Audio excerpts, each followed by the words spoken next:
एक दफा का जिक्र है कि एक बुजुर्ग जो पूरी जिंदगी इबादत और नेक कामों में गुजार चुके थे, हज के मुबारक सफर पर जा रहे थे।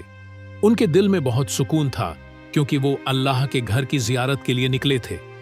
सफर लंबा था, इसलिए बुजुर्ग ने अपना सारा पैसा एक बटुआ में रखकर महफूज कर लिया था।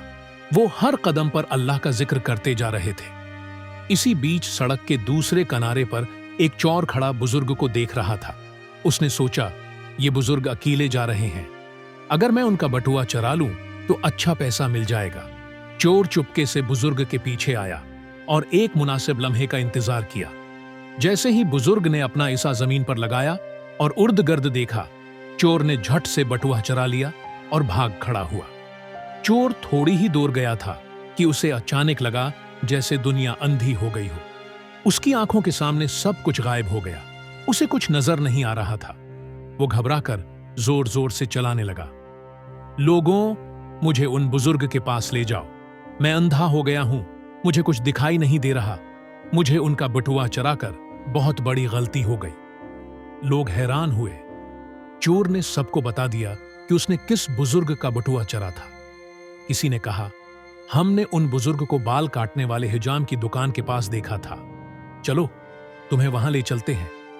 लोगों ने चोर का हाथ पकड़ा और उसे बाल काटने वाले की दुकान पर ले आए, मगर वहां पहुंचकर मालूम हुआ कि बुजुर्ग अभी अभी वहां से जा चुके हैं नमाज पढ़ने के लिए। चोर बेचैन हो गया। उसने कहा, मैं यही उनका इंतजार करूंगा, जब तक उनसे माफी नहीं मांग लेता मैं चैन से नहीं बैठ सकता। वो दुकान के बाहर एक छतरी के नीचे बैठा रहा।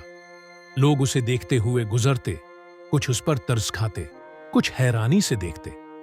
चोर ने पहली बार जिंदगी में इतनी लंबी दुआ की, अल्लाह, अगर आपने कभी मुझे माफ किया तो मैं दोबारा कभी चोरी नहीं करूंगा। वक्त गुजरता रहा, धूप ढलती रही। आखिरकार दूर से बुजुर्ग सफेद लिबास में नजर आए। जैसे ही बुजुर्ग करीब आए, चोर ने उनके पैरों में गिरकर अपनी सारी गलती का इकरार किया और माफी मांगी। बुजुर्ग ने सुकून से उसके सर पर हाथ रखा। उनकी आवाज में प्यार और हिकमत थी, बेटा, गलती से कोई पाक नहीं, लेकिन जो अपनी गलती मानकर माफी मांग लेता है, अल्लाह उसके लिए आसानी के दरवाजे खोल देता है। इतना कहकर बुजुर्ग ने अल्लाह से उस चोर के लिए दुआ की। थोड़ी देर बाद चोर ने महसूस किया कि उसकी आंखों के सामने रोशनी वापस आ रही है। धीरे धीरे उसकी नजर बिल्कुल ठीक हो गई। उसने हचकियों के साथ बुजुर्ग का हाथ पकड़ा। आज से मैं कभी कोई बुरा काम नहीं करूंगा, आपने मुझे जिंदगी का सबसे बड़ा सबक दे दिया।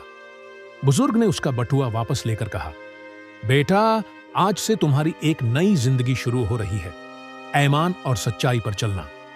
चोर ने उनके कदम चौमे और एक ईमानदार इंसान की तरह अपनी जिंदगी शुरू कर दी। बुजुर्ग अपने हज के सफर पर वापस रवाना हो गए, मगर उनका रहम और उनकी दुआ चोर के दिल में हमेशा के लिए नक्श हो गई।